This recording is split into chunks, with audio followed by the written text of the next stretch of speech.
Hello mga kabibig, welcome back sa ating bagong YouTube channel. Ito ang pinakamaingay na YouTuber sa balat ng YouTube. Ako si Kabibig, maglabag-labag ng tao with evidence. Ako po, mas lalong magagalit, mai-insecure, at tataas ang BP ng mga bashers ng mga Duterte kasi Kitty Duterte pasok na sa politika.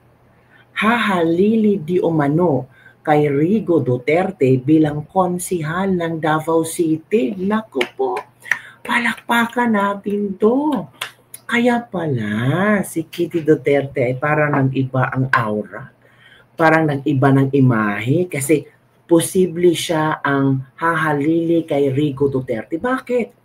Kasi si Baste posible maging officially mayor ng Davao City at si Rigo Duterte posible maging officially vice mayor ng Davao City. At ito kabibig ha, pasok na pasok talaga si Kitty Duterte as pwedeng hahalili sa posisyon ni Rigo Duterte.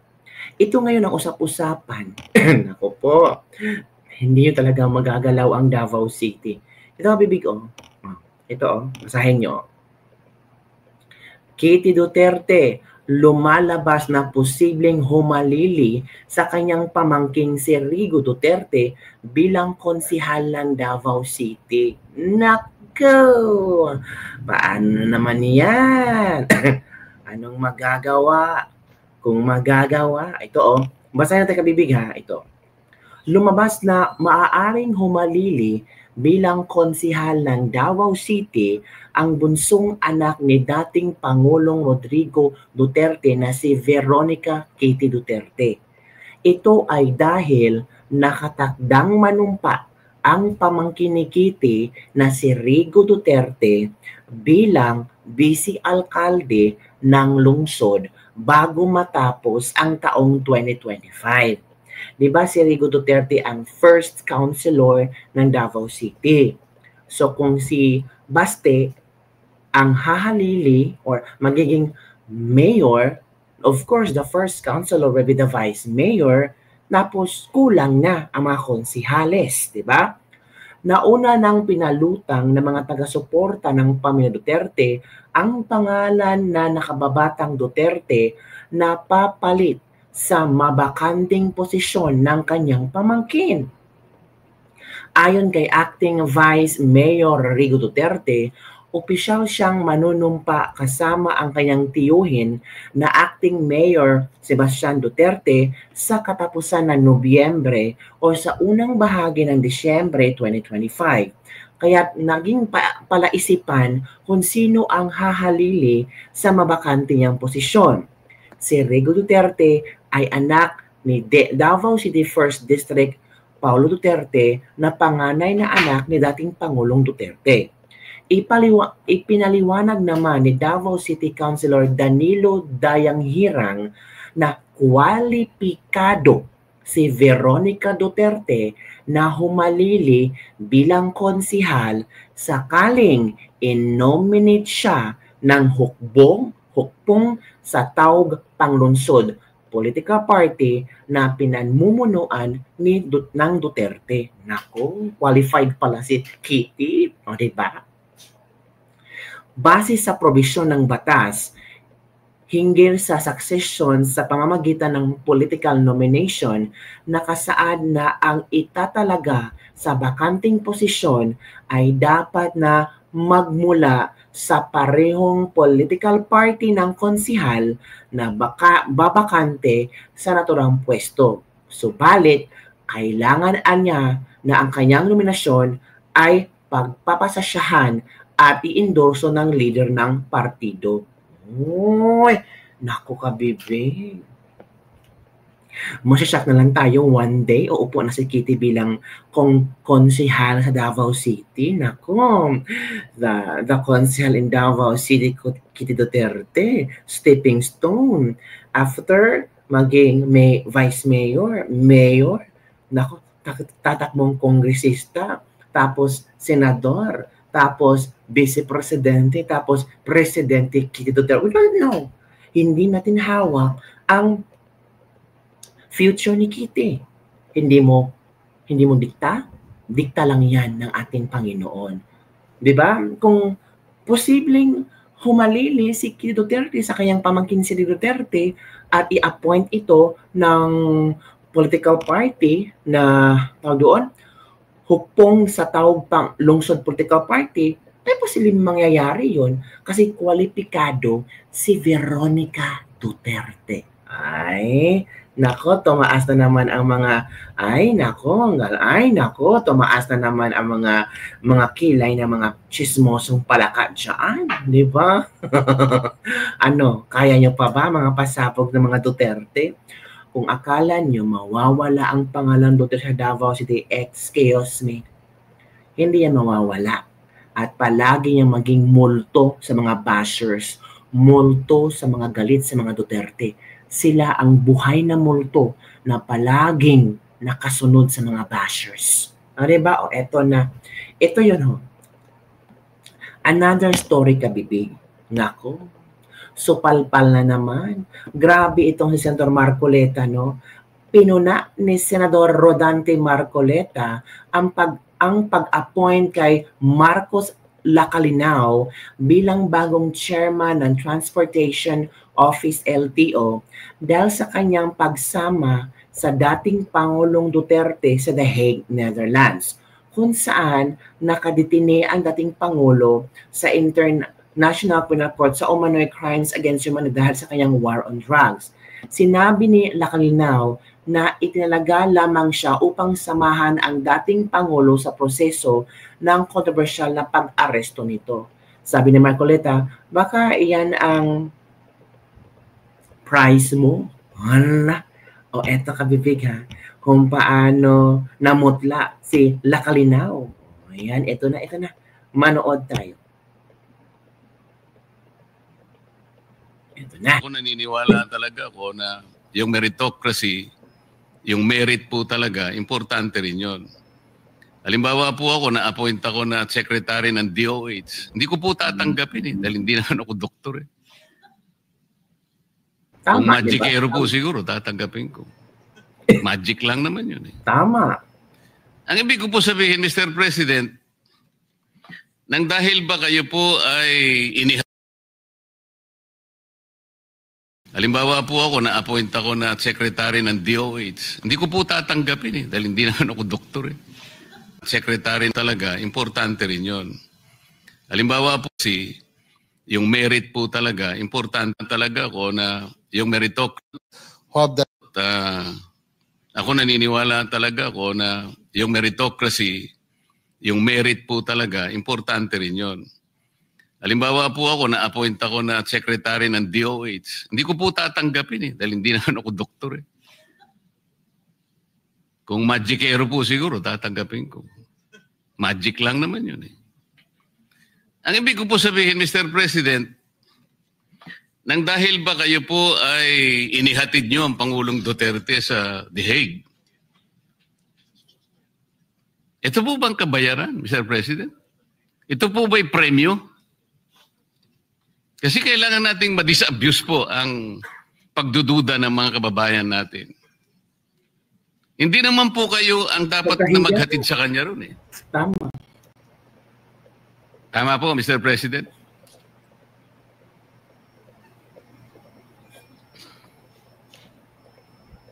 So it means kabayan. Sabi po niya, Asik Lacanilaw, siya nga po, he confirms that he was one of those on the plane with the former president. Opo, wala namang pagdududa doon. There's no debate in that. Ang tinatanong po, kayo po bang authorized na dapat sumama na maghatid sa hindi tamang pagkakahatid Correct. sa dating Pangulo? Under what authority did you accompany the former president to The Hague, Netherlands? Correct.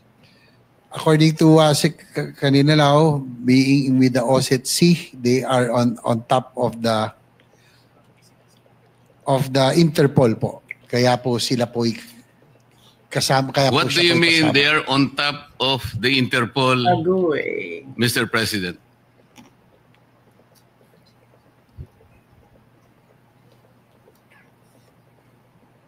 Does he mean, Mr. President, he is the local counterpart of the Interpol in the Philippines? Oh, cheesy. Hindi Yung po makasabot. PCTC daw po is that's Interpol NCB Manila. Yun nga po. Yan po. The PCTC is the Philippine Center for Transnational Crimes. Opo. Kaya hindi po totoo na sinasabi niya na he is on top of transnational crimes. Kayo po ay special envoy, but the local counterpart of the Interpol is the PCTC. It should have been the executive director of the PCTC who should have accompanied the former president, even if we assume that that was regular.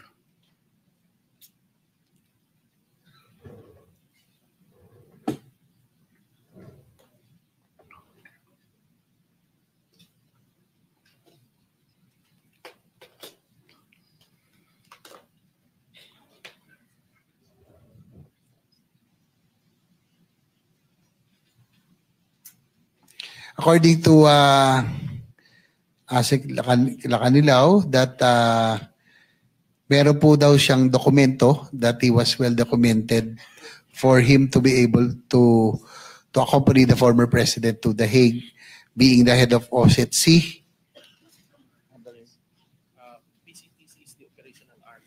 Tapos yung PCTC po is the operational arm under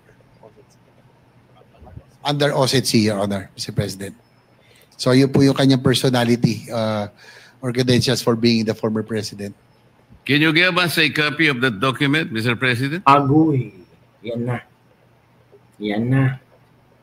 According to Asik Lacanilaw, it's with the Office of the President, Your Honor. Ano po?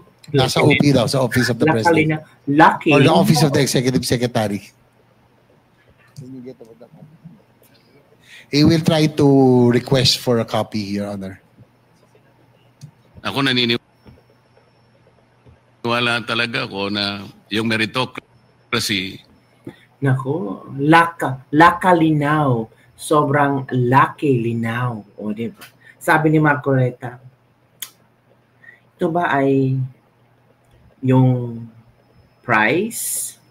Ito ba yung ibinigay nila sa'yo dahil sinamahan mo si Digong? Oy, naku ka-Veveg. Grabe. So ano ba ang mga komento ng ating mga netizen dito? Basahin natin, ha? Laging epal daw si Marcoleta. Gawin mo na lang dun ikaw maging presidente. Ito yung mga bashan Marcoleta. Marco Beta, tayo ng leadership. Yari kayo kay Senator Marcoleta. Mostly, andito ng mga bashers ni Senator Marcoleta. Well, in fact, mga kabibig, tama talaga si Senator Marcoleta. Dapat niyang tanungin kasi hindi naman pwede kung ano-ano na lang. Diba? So, ito na. What if kaya, no? Yun ang price ni Lakalinaw? Posible din. May punto din si Senator Marcoleta. Kasi kung wala akong alam sa isang ahensya at i-offeran ka ng posisyon on that particular agency, hindi ko tatanggapin. Kasi there's a possibility na yung ahensya na yon ay hindi makaka-deliver ng good input sa gobyerno. Pero kung feeling mo ang sahod lang ang gusto mong kunin or upo-upo ka lang sa opisina kasi wala kang alam, parang talaga nangyari ngayon. Diba? Ano sa palagay yung kabibig? Comment down below. How about Kitty Duterte? Yung posibleng hahalili si Kitty Duterte kay Rico Duterte bilang bagong konsihala ng Davao City. Ano ang inyong reaction dito? Excited ka? Ako excited ako nga, Kitty. Ano kaya ang posibleng mga programa ni Kitty Duterte kung, for example, hahalili siya kay Rico Duterte at siya ang bagong konsihal ng Davao City? Kung ano ba ang legasiya ng kanyang kapatid na si VP Sara, Baste, Pulong at ni Pangulo Duterte, posible kaya na lalagpasan pa ni Kitty Duterte? Or posibleng gagawin ni Kitty Duterte, sila yung mga models ni Kitty Duterte para maging successful ang kanyang unang pasok sa politika. Ay, exciting dyan, kabibig. Kaya hintay-hintay tayo sa latest update. I'm sure ikaw din, kinilig ka dyan. Ako kinilig ako para kay Kitty. Sa mga bashers ni Kitty, sabi, puro ka lang party-party, Kitty. I'm sure if ever mabigyan si Kitty ng isang posisyon sa politika, no? Maisasampal ni Kitty sa inyong lahat mga basher kayo na itong si Kitty Duterte merong magagawa sa gobyerno. Hindi lang puro party-party ang alam ni Kitty. Oy, as normal as teenager, si Marcos nga, yung kabataan niya sobrang party-party. Si Kitty pa ba? Nga modern world na to. Di ba, kabibig? Don't judge the person. Yun lang, kabibig. Don't forget to like, subscribe, and share this video. Excited ka na ba maging bagong konsihala si Kitty Duterte? Comment down below. Bye everyone. See you next time.